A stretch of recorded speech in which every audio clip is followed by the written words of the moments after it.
নমস্কার, my story my blog চ্যানেলের আরও একটি নতুন দিনে আপনাদের সবাইকে স্বাগত। আশা করি সবাই খুব ভালো আছেন।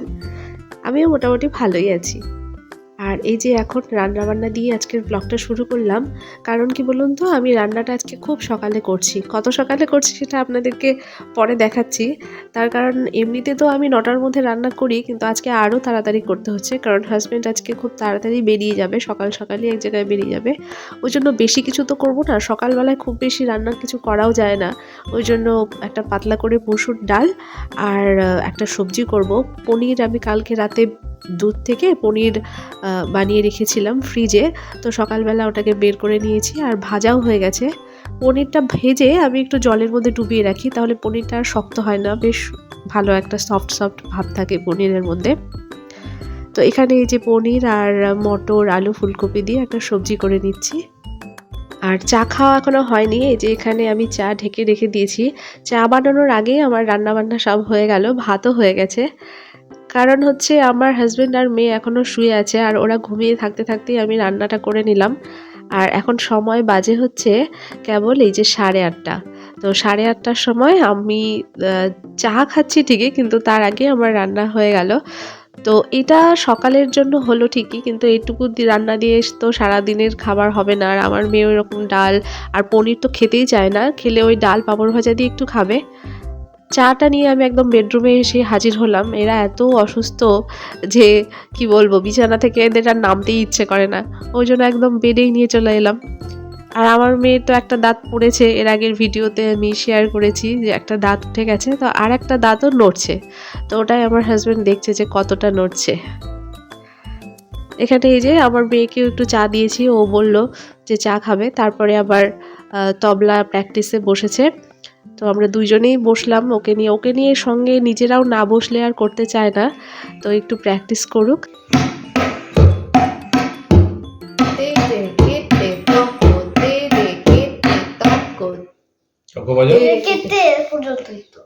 আচ্ছা, আবার বাজাও। হ্যাঁ,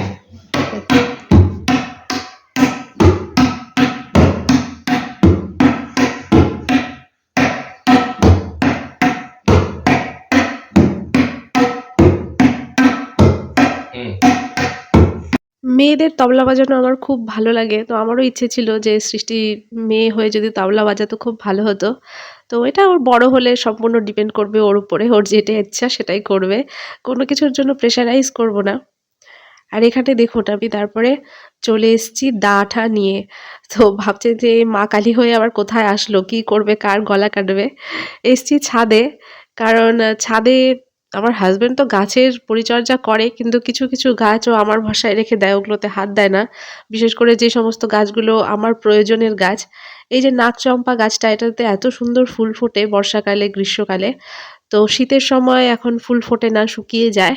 তো এই সময়টা আমি এই যে ডাল কেটে রাখবো, তাহলে ওর নিচে থেকে আবার ডাল ছেড়ে এই গাছটায় আবার নতুন করে ফুল হবে।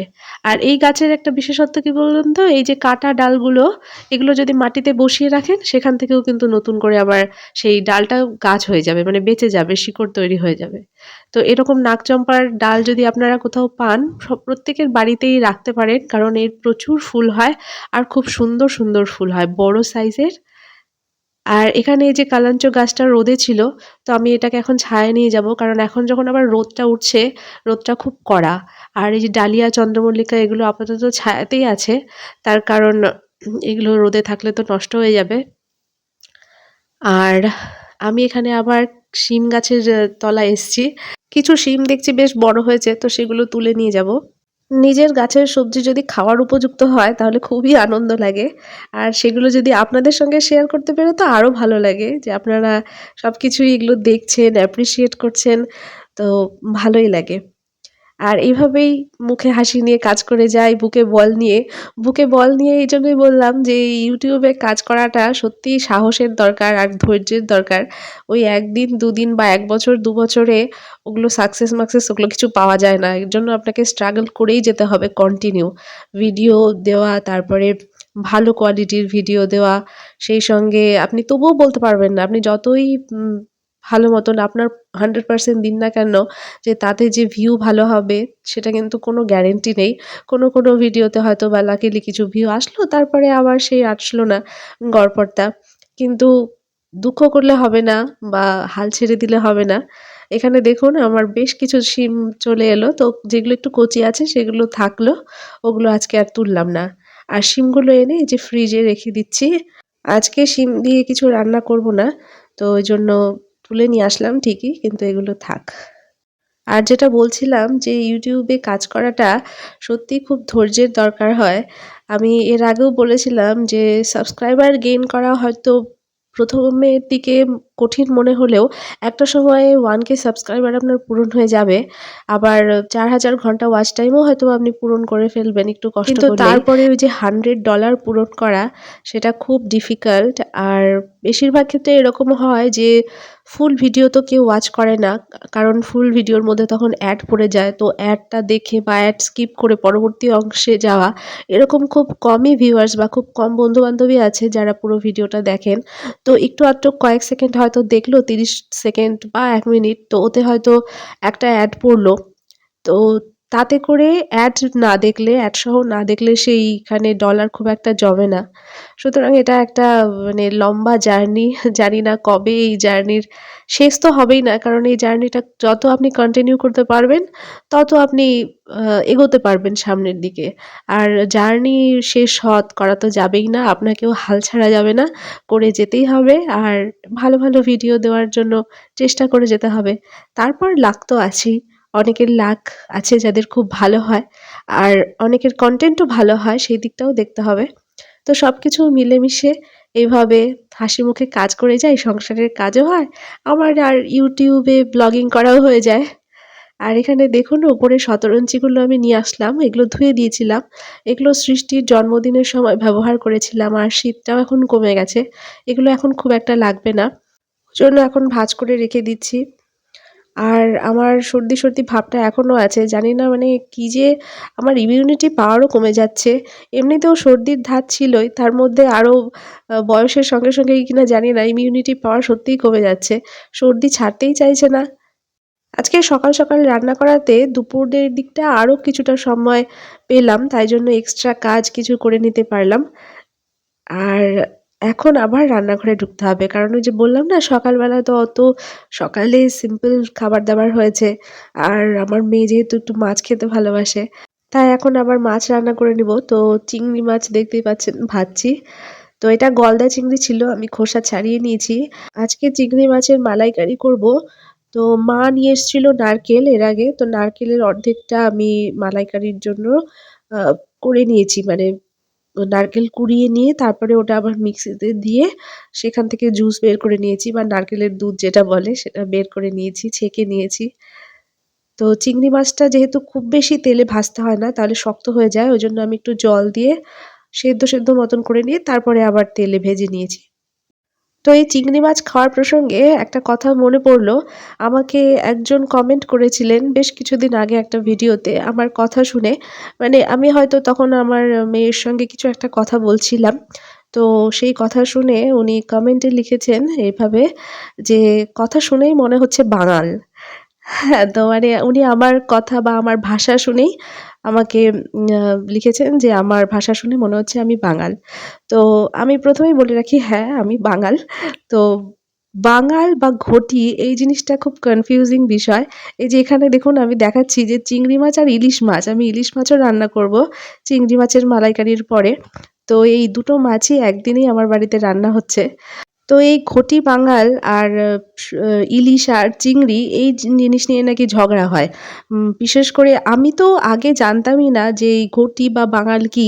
এমনকি অনেকটা বড় হওয়া পর্যন্ত যখন আমরা স্কুল এমনকি কলেজে পর্যন্ত পড়েছি তখনও জানতাম না যে ঘটি কি জিনিস আর বাঙাল কি জিনিস। তো এই ধরনের কালচারের মধ্যে ছিলাম না। এখানে দেখুন আমি কিন্তু চিনি দিয়ে দিলাম। তো আমার রান্না দেখে বা যারা অ্যাকচুয়ালি খাবার খেতে ভালোবাসেন তাদের রান্না দেখে বোঝা যাবে না যে তারা ঘটি বাঙাল কিনা। কারণ এখন সবাই একটু আধটু রান্নায় টেস্ট বাড়ানোর জন্য চিনি দেয়। আর মাছ তো সবাই খেতে ভালোবাসে। বাঙালরা নাকি শুধু শাক পাতা এই সমস্ত জিনিস কচু ঘেঁচু এগুলো খেয়ে থাকে। আর ঘটিরা নাকি শুধু স্মার্ট জিনিস খায়। তো মানে পোস্ত, তারপরে মিষ্টি জাতীয় জিনিস এরকম কোনো ব্যাপার নেই। আমি সবকিছুই এক্সপেরিমেন্ট করি। এই সমস্ত জিনিসগুলো আমি জানতামও না যে ঘটি বাঙালের মধ্যে যেটা বলছিলাম যে এরকম একটা ডিফারেন্স আছে। আমি তো অনেক বড় হয়ে এমনকি যখন আমি অ্যাকচুয়ালি ফেসবুকে আসি, তখন ফেসবুকে দেখি ঘটি বাঙাল এই সমস্ত জিনিস লেখা। তো ১ম দিকটা এভয়েডও করেছিলাম। তারপরে যখন মানুষের কমেন্ট পড়তে থাকি তখন বুঝতে পারি জিনিসটা কী। মানে বাঙাল মানে বোঝাতে চেয়েছে যাদের পূর্বপুরুষ বাংলাদেশ থেকে আগত। আর ঘটি মানে স্থানীয় যারা পশ্চিমবঙ্গের অধিবাসী। তো এই জিনিসটাকে বোঝাতে চেয়েছে। এই নিয়ে এরা মানে জাতের মধ্যে উপজাতি সৃষ্টি করে কমেন্ট বক্সে দেখি যে ঝগড়ার ঝড় বয়ে যায়। তো আমরা যে সমস্ত পরিবেশে বড় হয়েছি সেখানে এই জিনিসগুলো খুব একটা ম্যাটার করে না। কারণ এই সমস্ত জিনিসগুলো আমরা বন্ধু-বান্ধব বা এরকম কোনো বিষয়ের মধ্যে ছিলাম না, জানতাম না। তো উনি আমার কমেন্টে এসে যাই হোক আমার কথা শুনে উনি ধরতে পেরেছেন বা বুঝতে পেরেছেন যে আমি বাঙাল। তো অ্যাকচুয়ালি ভাষাটাও ম্যাটার না, জানেন তো? ভাষা শুধুমাত্র বাঙাল বা ঘটিদের যে আলাদা, আমি যেভাবে যে পরিবেশে বড় হয়েছি সেই পরিবেশেই কথা বলাটাই স্বাভাবিক। আর ঘটি বাঙাল বলে না, যেকোনো এরিয়া অঞ্চলভিত্তিক মানুষের কথা বলার মধ্যে পার্থক্য আছে। আপনাদের এরিয়াতেও হয়তো সবাই যে খুব একদম খাঁটি বাঙালি ভাষায় কথা বলে, বাংলা ভাষায় কথা বলে তা কিন্তু নয়। আঞ্চলিক একটা ভাষাগত পার্থক্য বা ভাষার মধ্যে একটা টান কিন্তু থাকেই। আমি যদি এলুম, গেলুম, খেলুম, চললুম এরকমভাবেও কথা বলতে পারবো। তার মানে এই না যে আমি ঘটি হয়ে গেলাম বা আমি আমার যদি আঞ্চলিক ভাষায় বা মাতৃভাষায় কথা বলি তার মানে এই না যে আমি গেঁয়ো ভূত হয়ে গেলাম। তো মানুষকে ওইভাবে কথাবার্তা বা খাবার-দাবার দিয়ে তো এখন বিচার করা উচিতই না। কারণ মানুষ হচ্ছে ভোজন রসিক। আমরা বাঙালিরা হচ্ছে ভোজন রসিক। আমরা সর্বভুক, সবই খাই। আর এদিকে দেখুন আমার রান্নাটাও হয়ে গেল সরষে ইলিশ। তো আমার এটা বলার কারণ ছিল যে এটা নিয়ে কাউকে কেউ হেয় করার ব্যাপার নেই বা কেউ কারো থেকে ছোট বা কেউ কারো বড় এরকম ধরনের আলোচনা বা এই ধরনের কথা বলা উচিত না। সবাই আমরা তো বাঙালি, তাই না? তার উপরে আর কি আছে ঘটি বাঙাল নিয়ে তর্ক করা। তো যাই হোক আপনার কমেন্টে যে আমাকে কমেন্ট করেছেন তার কমেন্টে আমার মনে হয়েছে যে আপনি একটু হেয় করে আমাকে বলেছেন। তো ওইজন্যই আমি কথাটা বললাম। বিষয়টা যদি খুব স্বাভাবিকভাবে নিতেন তাহলে হয়তোবা বা আমার ভাষাকে যদি স্বাভাবিকভাবে নিতে পারতেন তাহলে হয়তোবা আমি এরকমটা আজকের এই বিষয় নিয়ে বলতামই না। কারণ এগুলো খুব স্বাভাবিক ঘটনা।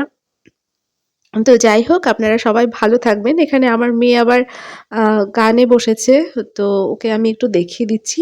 আর আজকের ভিডিওটা একটু বড়ই হয়ে গেল। যাই হোক আর কথা বলব না। দেখার জন্য অনেক ধন্যবাদ। আর হ্যাঁ, ভালো লাগলে অবশ্যই সাবস্ক্রাইব করবেন নতুন বন্ধুরা।